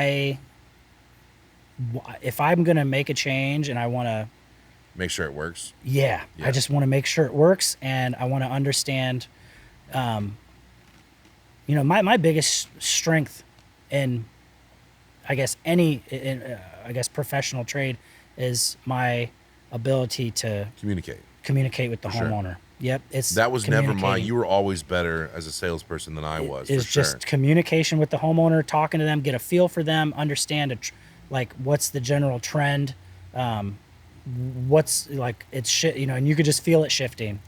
Every company that wants to be in business for a while has to ask for the business. But now more than ever, you have to get good at getting the business after you leave. So yeah, that's a trend that's happening. Let's talk about that. Conventionally, when we go to appointments, we're always going to ask, can we do the job for you? Yeah, what's holding us back? And if anything's holding us back, can we do something in the house right now to make it happen? Mm-hmm. That's not a secret. Yeah. If you call us out, we want to service you. And we feel, and I know you feel the exact same way without even asking this question, if we don't sell that customer and somebody else comes in and does it for cheaper or even more expensive, but it's a little slicker of the tongue. Or they just like them better. Or it's a little slicker of the tongue or whatever. They're not going to service people like me and Travis will. I promise you. Yep. I promise you. It could be as simple as you were the first one they had out, and now they had the third one out, and they're exhausted, and they're ready for it to be over with. I've had people literally tell me that. Like, I went with these guys because we're just over it and ready to make a decision.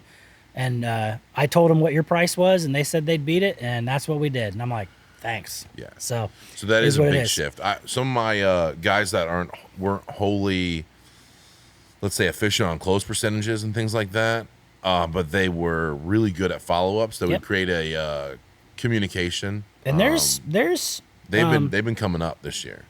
And that's where I noticed there's a trend that's shifting. So you have to be really good. You can't abandon one call close. No. You can't abandon it. But you've got to find a way to position yourself and have structure and process so that you can get it afterwards. Yeah. So, especially now, people, if you look at any financial statistic, people are burning through their savings. People that make $100,000 a year, a bigger percentage of people that make $100,000 a year, household income, are living paycheck to paycheck now than they have been at any time. So people are really holding on to that money. And, in the past I had looked at some Salesforce data, and, a vast majority of all the sales that you think about Salesforce, how many sales are happening inside of Salesforce. Huge corporations use this stuff, huge organizations. And over 70% of all the sales inside of Salesforce are happening after the 6th and 7th contact. So that we're in this business where we're constantly fighting against the old way. Like, people say, oh, this is how if you deviate from this, you're going to fail. It's tried and true. Try it. And they've always been right. But you look at how that data has to mean something. Yeah. It's across multiple industries, different markets. Yeah, B2B, door to door. I mean, and it's over 70% of all sales are happening after the 6th and 7th contact. Yeah. So it's like, how many touches are you getting with your customer? We really just do maybe one, maybe two, maybe two. Yeah, and I think for me, I'm starting to get, nice. And I do have an advantage. It's being the owner showing up at a customer's house. It's different. My close percentage is inflated. It's not what it would be if I was. Be like that if I would. It would not be that way if I was walking into the customer's house and under past circumstances where I was, a salesman for a company. Yeah. And trying to sell them on a company that was not mine. What made you want to go into business? I have my own reasons. These people, I've heard it 1,000 times. Easy answer. Ever since I was a kid, I was always smart enough to get A's on the test, but I never did my homework. And it was because I can't help it. It's the same. Well, there for a time when you were starting up, you really wanted me to come work for you. I tried to get Travis a whole bunch. And I honestly he was a good piece of that puzzle of the marketing thing, and I wanted Travis so badly. I bet. I always knew he was a good dude. I deeply, it was hard to say no. Yeah. And because I like you, and I believe in what you're building, and there was a lot of fear around trying to build my own thing. And it always comes back to and my oldest son is the same exact way. Is that Renner? Grayson. He's my oldest son. I got 3 boys. My oldest is my daughter, and then I got 3 boys. That's right. Your oldest is your daughter. Yep. Right. And then Grayson, he's my oldest son. He's the same way. He sharp as a tack, understands math, but he fails his math test because he doesn't show his work. And he's like, why do I have to show my work if I got it right? Okay. And I hate to have walls around me. Yeah. I hate to be constrained I hate to be someone else's, not property, but pawn or yeah. I like to at least have the illusion that I'm free. Sure. And can do what I want. And if that means it's that a complete illusion. Yeah. And if I can't, it is. Yeah. I was going to say if it means that I can't live, a certain lifestyle because I just can't quite get to that level, that's, for me, it's a worthwhile trade-off. But I could work for somebody, I think, and do a good job. It's just soul crushing for me. Yeah, I mean, when you get that unbridledness that of being in the hot seat, Yeah, just I think decisions that are you being made. like also, you're a people pleaser too, and Oh, you yeah. and you really look out for your people, and you have their best interests at heart.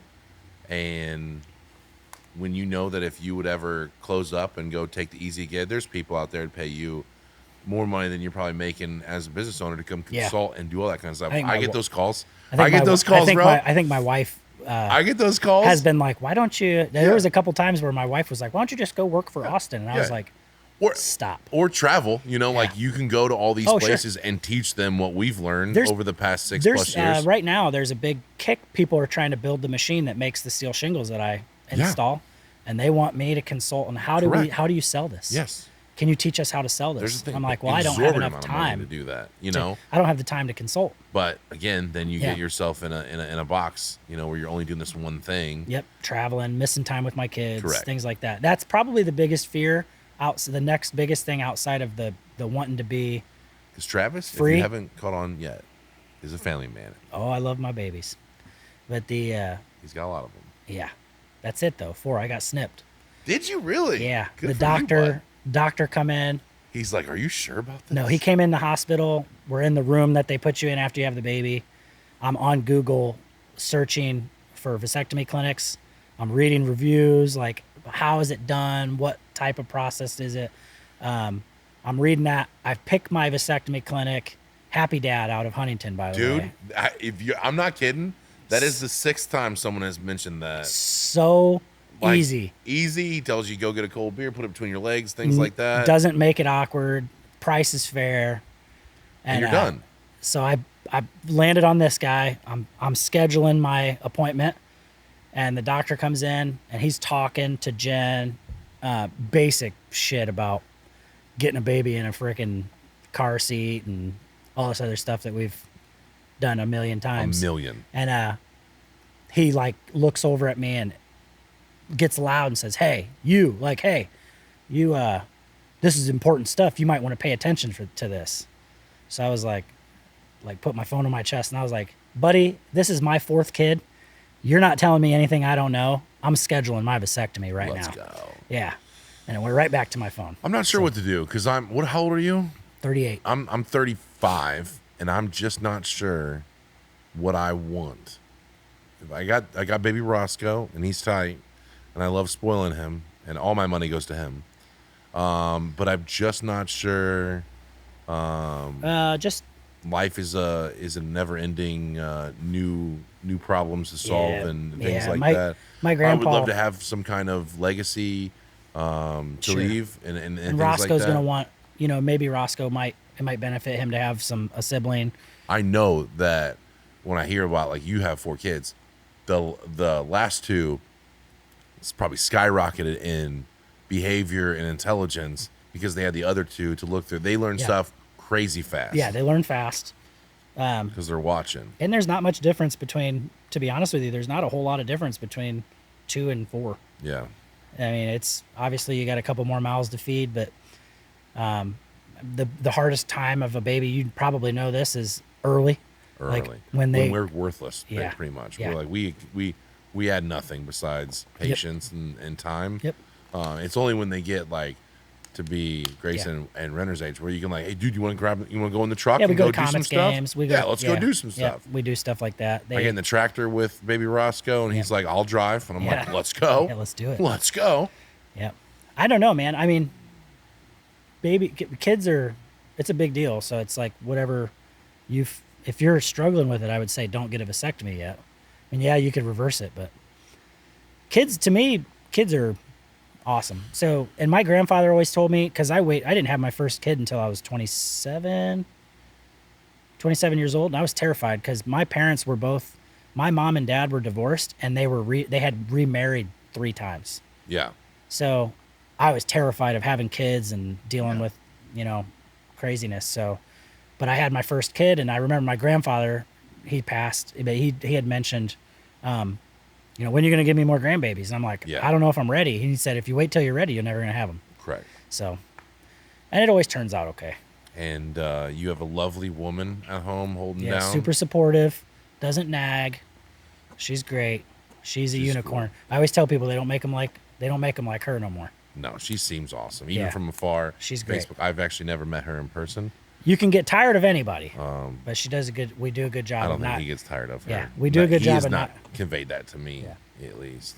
Well, anybody can get tired of me, but Yeah, for sure. yeah. We're But too we much. don't. We're type A people, so Yeah. it happens.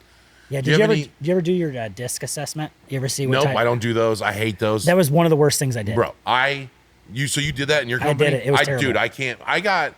Listen, objectively, not egotistically, objectively, I've done okay, right? Can we agree I've done okay? Oh, Okay. Honestly, you've had more success with building a team than I have. AT&T would not hire me. Yeah. Okay. I went in and took that disc fucking thing, and I must have scored absolutely terrible because they would not hire me. Yeah. And I have 3 people that work here that were high level in AT&T, and I'm not like them, Yeah. but it's still bad. I literally talked about this last night with my friend. I was like, why wouldn't they hire me? And it was because it's fucking disc assessment. Disc assessment. Yep. Yeah, we had one of the consultants we brought in that tried to change everything that we did, which I don't want to badmouth them. It was not like they did not make that fully known what they were going to do.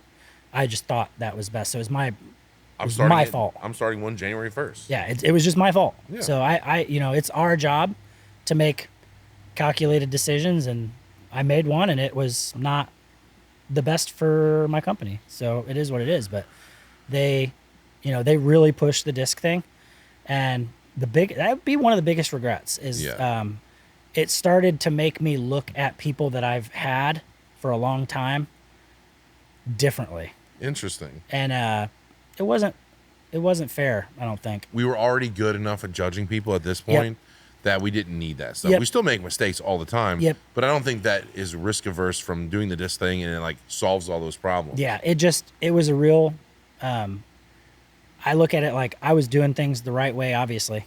Something was going right. 100%. So maybe just didn't need to change. But like we talked about, we wanted that growth for ourselves and that opportunity for the people that were around us.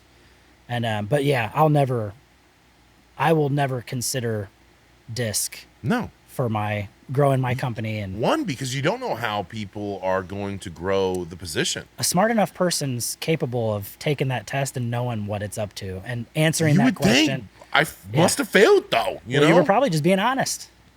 that's probably they wanted Yeah. someone super agreeable, a sheep. Or someone that's going to fight, someone that's aggressive and, doesn't care about other people's feelings, Yeah, I doesn't couldn't no be like- sympathetic side. Yeah.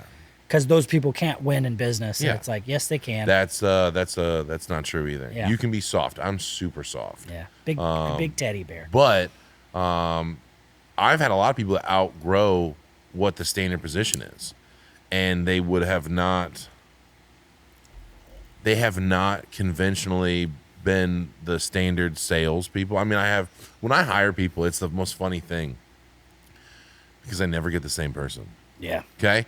So like, and especially in sales. Okay. Because that's who I hire for. Jimmy does all the hiring for that. The operations guy hires all the people for the installers and stuff. So I don't really get that. But for the salespeople, do you have like a bunch of handsome, greasy, salespeople? Like that's the general vibe that you get if you're gonna make buku bucks and go in and smooth talk people and all that stuff. I go, no, that's not people. I have a guy that's 5'3" that has a giant beard into Pokemon cards. Mm-hmm. I have a huge fat guy that's into Magic the Gathering and he goes to tournaments. I have a guy that, for historically, he talked very ethnic. Went to Wayne High School, and did you go to Wayne? Elmhurst. Elmhurst, but he went to Wayne and historically talked very ethnic. Yeah. And now he has a nice family and everything. He's super grown up. Likes to work out. I have a biker dude that loves. You know him, Ryan, who's been on the podcast before. Yep. He's super big, Great tattooed salesman. up, and then One of I the have best the sales guy who managers. wears Trump socks to appointments with like the dress socks. He wears dress shoes and dress socks. He's 6'5", maybe weighs 150 pounds. That's funny. I have a black guy that wears nothing but cowboy boots and flannels. Okay, probably does well. Rides bulls and does well. and ATVs and stuff. There is not a conventional salesperson in my entire team. Yeah. I have a guy that sold Porsches. Sure. He came from I don't want to say it. He came from like Porsche dealership. Super sweet guy. Not a car guy at all. Like just sweet dude. Does have a manual transmission tattoo on his palm of his He's hand. a car guy. He's a car guy, but like not a car salesman guy. Hated it. And like all these people are just a spectrum. And like if you would take these fucking disc cassette things and try to make them work for your customer, it was customers, and it just doesn't work. I mean, these people all find their way to relate to the customers. They try to find a way to break bread and make it make sense for people. Yeah. It doesn't have to be this smooth talking, handsome dude that works out every day and cashes check and snaps necks. It doesn't have to be like that. The biggest, I guess, identifier I would use when I was having success hiring salespeople and training salespeople was when you interview the person, all I'm looking at is can I trust this person? Do I get a sense of this person can establish trust? Once they can do that, I can teach them everything else.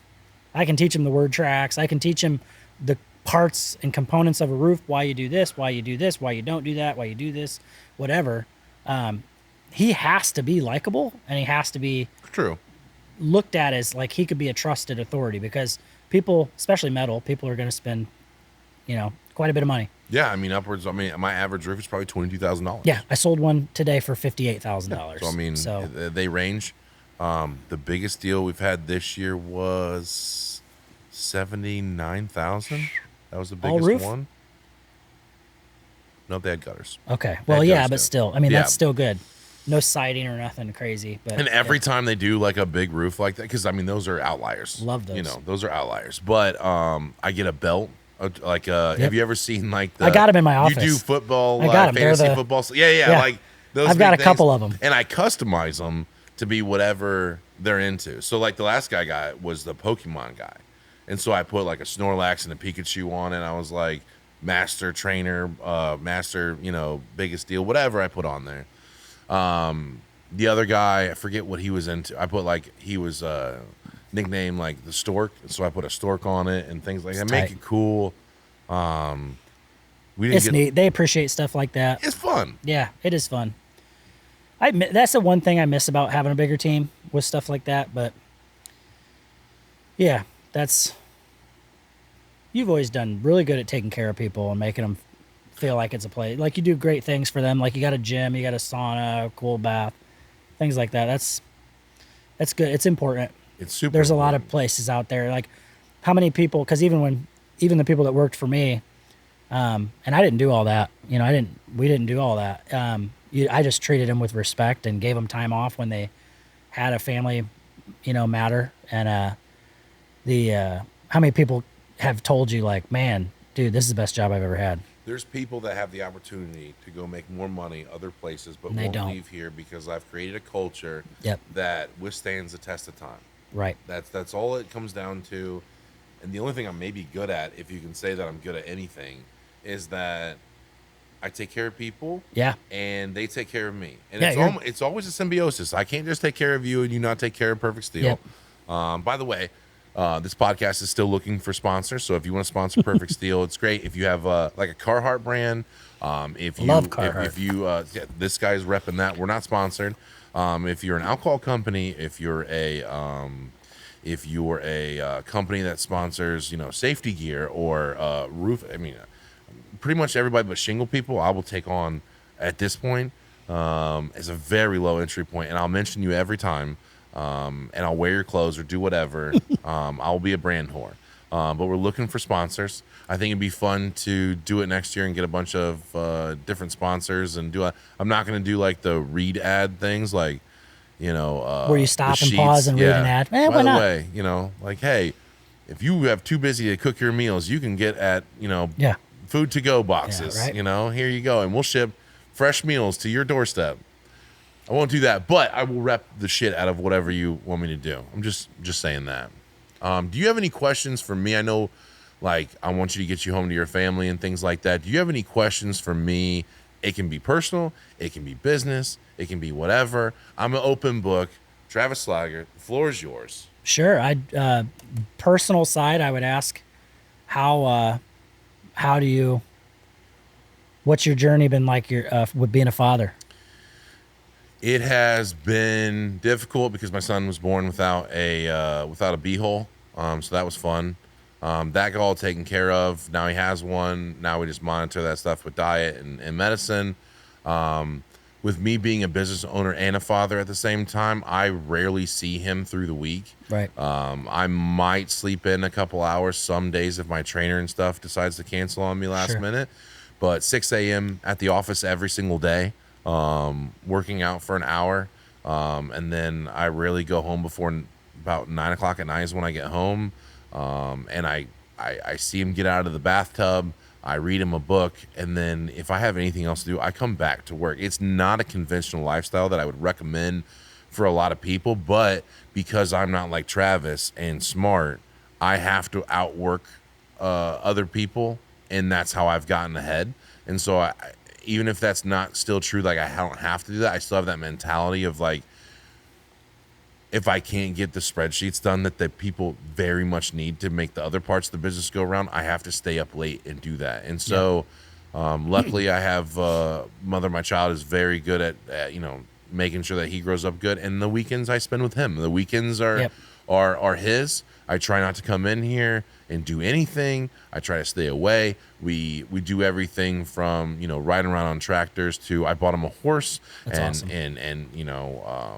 And we take not horse lessons, but I'll saddle him up and put him on there. I like to make YouTube videos or Facebook videos of him being on the horse.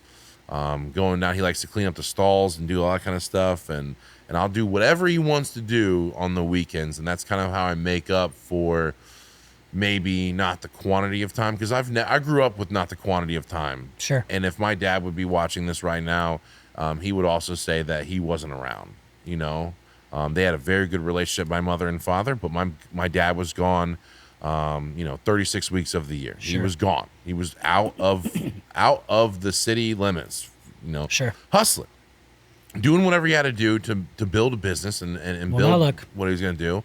But then whatever we wanted to do when he was there, that's what we would do. Yeah. And I kind of have that same mentality that, okay, when he turns 5, I will try to backpedal some of this stuff and then go on those Disney vacations, go on the Fort Lauderdale trips, or, go do whatever kids like to do, more zoo stuff and things like that. More quality of time after I get things set up. I don't know if I'll ever be satisfied. That was going to be my professional question was, do you ever see a point in time where you turning the reins over, or potentially even, now we talk about it, we touched on it, but, I just read an article, Inc. 500 just did an article on Chuck Surak, owner of Sweetwater Sound. And, it asked him why he sold his company, because now shareholder of Sweetwater Sound. Sold his company, he's become a billionaire, but he'd owned that company and grew that company. He had 48 years of profitability, which is crazy when you think about it. It's crazy. Nuts. And 48 years of profitability, and had no intention to sell the company. And what his sole reason for selling that company was, he was made aware of the challenges around estate planning for his kids and his family. So he looked at, that's what ultimately drove him to selling the company. Interesting. So that was going to be a question like that for you, because that's something that we think about. Like, am I going to ever just bow? Is this going to be me forever, or do I find something else? Do I, do I want to take less? Because I think about it, do I want to, stay in the industry, but maybe take more of a consulting approach to teach other people who have the vigor that I once had, to help them kind of navigate the murky waters? Or do I stick with this? Am I going to keep this and turn it over to my kids? Is it a family business? Yeah. Or am I going to just sell this damn thing and go hunt and fish? I think that I do have other passions, as you know, that, I was very much into culinary in front of house, back of house stuff in restaurants before I got into this whole deal. I've had opportunities to go do other things. My thing is that I'm not done quite yet. I think that we can grow it to a $30 million a year company. I think so too. And over the next 3 years. And then I will start, there's these venture capitalist groups. Oh, yeah. And they're doing insane stuff right now because they need to spend the money. And if I'm being completely honest, looking at those between the 5 and 10 year marks of me doing that, where you can retain ownership and complete free reign, they just get all the money. Yeah. So I can run it however I want to run it. I can keep the people that I want to keep. I can run it. Yeah. Most of the roofing acquisitions are going that way because it looks like you could do it like one of two ways, like where they do like a wrap up where they go in and they're buying up a bunch of small companies and they're just saying goodbye to the ownership and they install their own management. But most of them are doing exactly like what we had talked about earlier, is where they're coming in, they want everything in place. They want the owner to stay in place for X amount of time. Yeah. They want the management to stay in place. They want nothing to change with the business. They're going to pay the owner, a lump sum, and they're going to pay him an annual salary with stock options to try to run that company and maintain the profitability. That's very appealing to me. Sure. Yeah, I've thought about that too. That's very appealing to me because I'm here for them. Yeah. I'm not here for me. I'm good. I've told the people I haven't paid myself $1 more than the 13th week in business. Yeah. I've never paid myself $1 more. I've never done it. It's wild. I've just never done it. So I'm cool. I'm very cool. The thing that I do it for is the people. I mean, I have all my best friends and all their family members and stuff like that, and they will work here. And I would be remiss to say that I could just walk away at a certain point in time and be like, cool, these people probably know more than me. You will be in better hands. Now, saying I couldn't cash out, right? Sit on a pile of money, and over the next 10 years, continue to do what I've been doing for the last, 7+ years. Sure. And continue to grow this thing and make it awesome. It's got your attention. Until the people that have been here day one get ready to retire about the same time as me. Yep. And then turn over. And I think that's probably what I would do. I don't think that, as far as legacy is concerned, I don't think that I would care about a family business. Yeah. My dad had a business. He brought me up in that business, as you know. And now you got your own thing. 13 years with him, end up firing me, which we've talked about a bunch. Probably was one of the better things for you. The best thing that ever happened to me. Yep. Family business isn't always cracked up to be. You need to go out and figure out who you are. Being sheltered by second or third generation wealth or anything like that can really mess you up. And so I got to make it on my own. I feel a lot better. There's a lot of opportunities that come with it. I would like to, I think, in the later years, gray hair Austin, gray beard Austin, run a hunting lodge. Sure. We talk about hunting a lot. Yeah.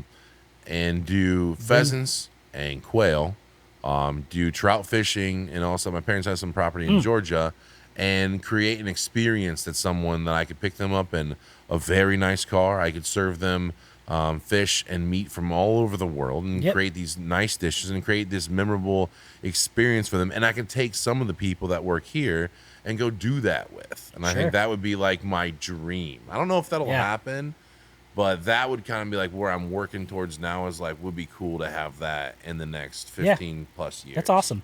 So I like it. I haven't really I hope that all happens for you. I really do too, but you never know. It's a weird game. I might be in it for the rest of my life, and we own, 3 of these manufacturing facilities and 20 offices, and become $1 billion company or whatever. I don't know at this point. I'm not going to put restrictions on it. But I'm only as good as the people that I hire.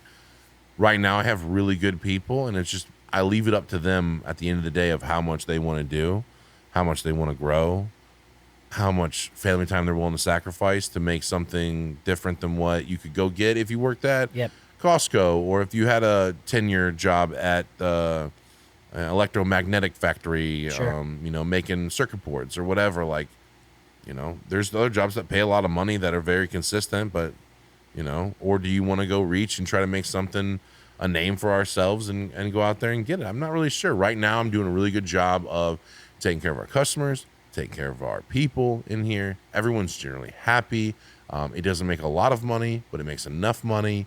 And we're going to try to stretch and try to do $12 to $15 million next year. I think that's a reasonable thing, but that comes with 2 more roofing crews. I was going to say, are you going to, does that come with expanding territory, or does that just No. come with getting more out of where you're at? It comes from doing more with where we're at. So like, there's obviously, what's that one where like, guy cutting wood, and then there's one guy just sharpening his axe all day or whatever.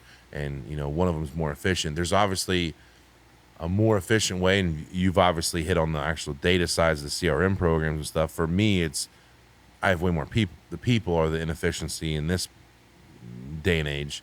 And so to find out a way to give them the tools to succeed far and beyond what they're doing currently, whether it be certain kits, certain trainings, certain whatever, to make them come up in this game differently than what me and you came up in, with just people are they're so loaded spoiled. word tracks is all we had. They are pretty spoiled now. They're really spoiled. Man, I try to explain. Talk to some of these other roofing companies. They'll complain about the lead. That's not a TV lead. I'm like, dude, do you realize? Like, we had to sell pure canvas leads, and you're getting kicked out of more houses than you're allowed to stay in. Me and Travis came up in a world where it was only canvas. We were running leads of people guessing how many jelly beans were in a window. Yeah. These people were not serious buyers. We were turning them to buyers, but it was rough. They don't understand that. Like, these people that we go after are verified, They're people qualified, in the market. They're qualified buyers, and they are in the market. Yeah, we're not bothering people, with that stuff. Like, we're trying to find people that actually have a need and service that need and try to grow that customer base. I would like to see, I think in the next 10 years, it'll be a little bit easier for me because of how many jobs I'm doing. I have to have a thing that where like the repeat business comes in, a thing where family, friends, brothers, sister, cousins, mom and dads have to come in at some point and be like, well, you've obviously done a great job. It hasn't leaked in 10 years and everything's great. Obviously we got to give you a shot. Or it did leak and you came and fixed it right away. Sure. So we're going to give you to my person who I love to call you. Yeah. I mean, I would think that right now it's still pretty new. I'm not getting a lot of the turnover business right now as much as I'd like. But I would like to think that I could rely on that in the future. No, I think you constantly have to be, the market and the world is changing. And if you think that the customer is going to think the same exact way at all times, I think it's going to open you up for failure or struggles. And this is just purely from a marketing and sales standpoint. But, like right now, I've completely pivoted on my approach and my strategy. So my strategy is not to, I don't want to spend a lot of money at all. Yeah. To generate opportunities. Yeah. I'm very small right now. I'm very profitable. For what it is. And when I sit down in theory and on paper, I could do the same amount of revenue, maybe adding only one more employee. So I could add one more employee. Because the efficiencies are there. And we're there. And I mean, we can do the same amount of business, but we could almost more than double our profitability. And so I look at growing the company differently than I did in the past, where I look at it like and say, I'm, 4 million, I want to grow it to 10 million or 13 million. Instead of that, I'm looking at how can I grow, say my top line is not changed. How am I growing my bottom line? How am I growing, my top line at $4 or $5 million? What am I doing to make net? How can I grow my profitability at that $5 million number? No, exactly. That how comes can with I do training? That because that is the same thing. That's growth. So that's growth for sure. Training is a huge part of that. when you get Training. these new opportunity costs of training a new employee and teaching them the way that you would do things and how to install a roof or how to install windows or gutters, you have to pay those people like they're working anyway, and then you got to teach them how to do it. There's a huge opportunity cost in trying to train a new person to do all that. If you can mainline that thing, if you could get that just streaming, and that's what we're going to work on a lot this next year, is trying to go, all right, the processes are this. I'm going to show you video stuff, because nowadays, video works. Video works. You can't. There's not. The day and age where they would give you homework and you go and, hey, study this, practice this, and come back is dead. Yeah. Everyone's got iPads. Everyone's doing that stuff. It's multimedia is what's going to happen. You have to be a digital person. That's kind of what gave birth to all this and stuff. I don't really enjoy this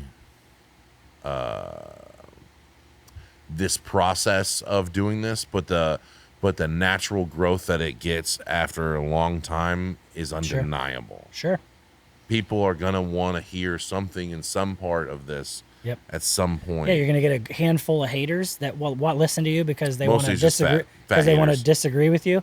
And then you're going to have your people who actually can extract value from what you're doing, and they're going to keep listening. So I want to do one more question, then we'll tie this up.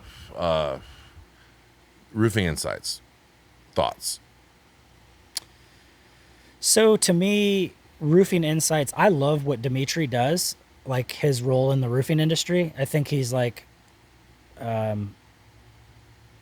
least from what he portrays himself to be, he's super ethical,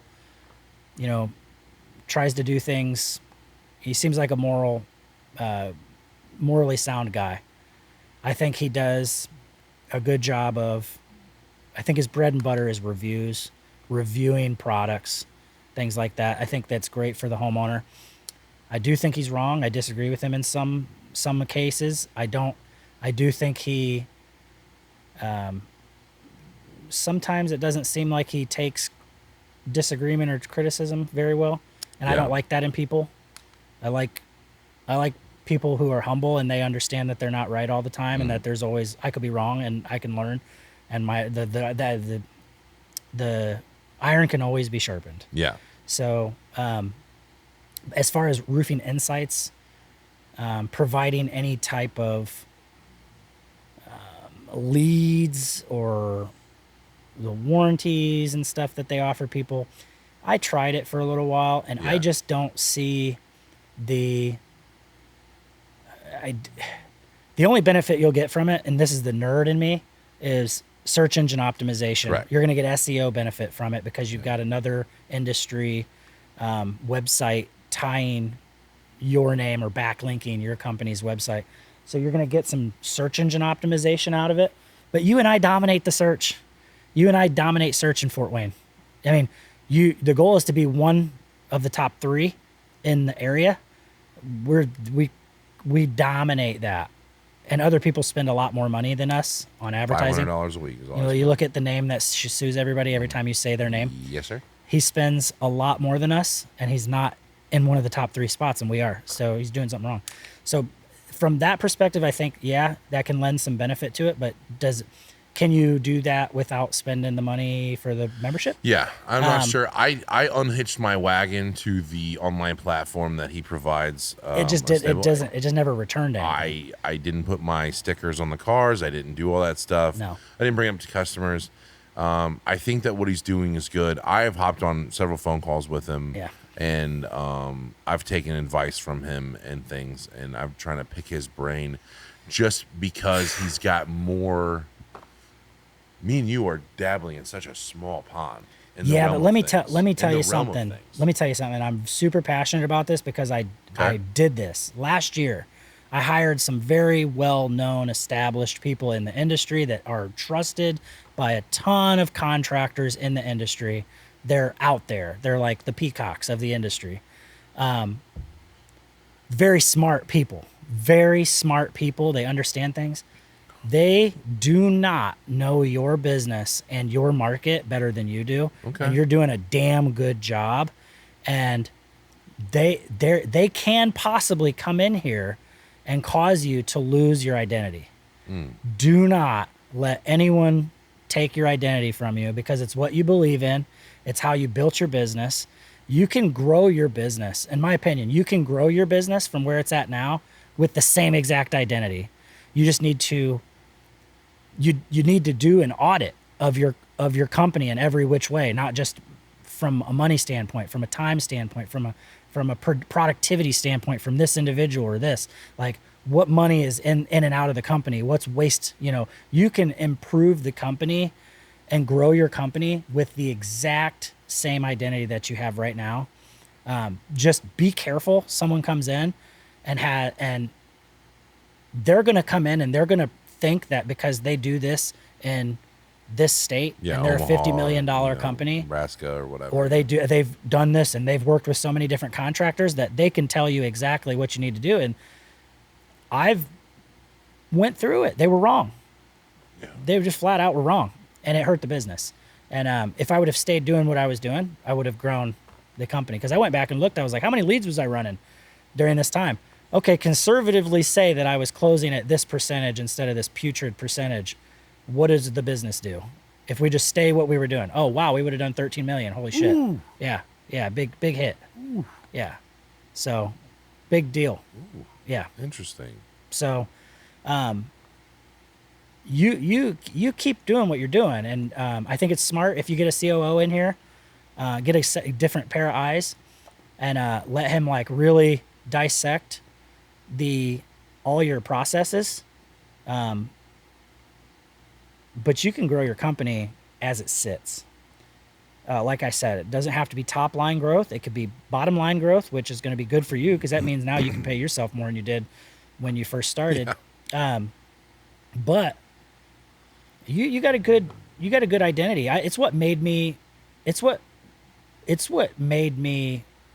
struggle to say no. Yeah. To come work here.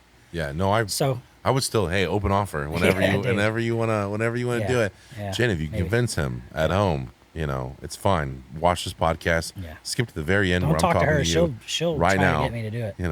She knows what kind of stress I go through. He'll be home so early. You have no idea. It's just down the street from where you guys live. Yeah, I mean, he is close. Are you in the 04?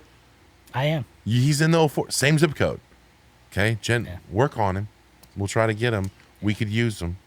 But no, Travis, honestly, I mean that from the heart. I think you're a good dude. Thanks, I like what you've built. I think customers can trust you. I don't in any way get mad if I lose business to you because I know they're in good hands. It's rare though that we lose business. Yeah, we're not really. We don't usually run into each other. Rare. I'll never say anything bad about you. Anytime I've had an employee that I thought was worthwhile that I just couldn't make sense of keeping or just couldn't have, I not even without a second thought, I turn them over to you. And I think you've been able to make use of a couple of them. Yeah. I mean, a lot of one turned into a competitor, but which one was that? Marcus. Yeah. I mean, there is that. And I'd love to have those guys on too. I mean, I've given birth to different companies. There's nothing wrong with that. Same. I got a couple guys that started their own company. There's nothing wrong with that. We can't be mad because we did the same thing. We did the exact same thing. Yep. It is what it is. It's part of the stuff. Keeps you sharp. Keeps you making. If you think you can do it better, I don't hold contracts over people's heads or anything like that. Yep. No, me neither. I want the best for everyone. If you think we have a very low cancel rate too, extremely low. For never. For customers. Like last year, we had 2 cancels. No way. Yeah. 2. That's insane. Well, Travis Sliger, it's been a privilege. Sorry it took so long. No, dude, it's fine. We'll do more in the future. You want to plug your social media stuff? If you have a YouTube, if you have a Facebook, Instagram, Twitter, TikTok. I would feel guilty if I was stealing any type of thunder from your efforts. I want it. I'm asking, I'm begging for it. No, I mean, it's my website, and I haven't done videos. I have not done videos in quite some time. But look at his older videos. Look at his older videos. He's still just as handsome as he is now. Yeah, just do you have an Instagram? Yeah, I think so. I think it's Forever Metal Roofing. Forever Metal Roofing. Probably going to get into TikToks, No, I tried TikTok. I just haven't had the time to really understand it. Yeah. So, no, it's really but just his Facebook. He's got over 1,000 likes. He's got great reviews on Google. If you're looking for someone to do stamp shingles, I would say steel shingles is shingles. very competitive price wise. I've got a ton of experience. I usually do about 2 a week. Wow. So That's we're insane. yeah, I do 2 a year. Yeah, I was gonna say at this point we're closing in on 300 of those. Jesus. So we've done a lot. We got the experience and the knowledge, yeah.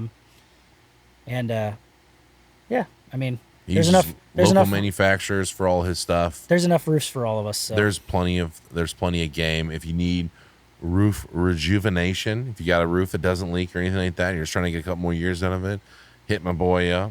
And I wish you the best, bud. And I really Same. appreciate you coming on the podcast. I appreciate you giving me a hopefully platform. that we have more competitors on the podcast to kind of shine a light on the local area, because I think that it would be a fun way to kind of expand knowledge and to have a general understanding of like what the differences are. Yeah, I think so. It's Fort Wayne.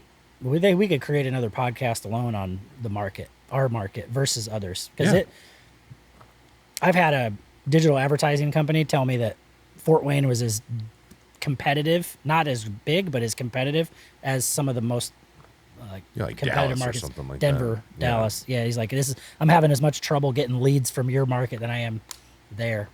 So it's tough. I mean, Fort Wayne's a tough place. So, but like I said, another day for that one. Another day. Thanks, guys. I'll see you next week.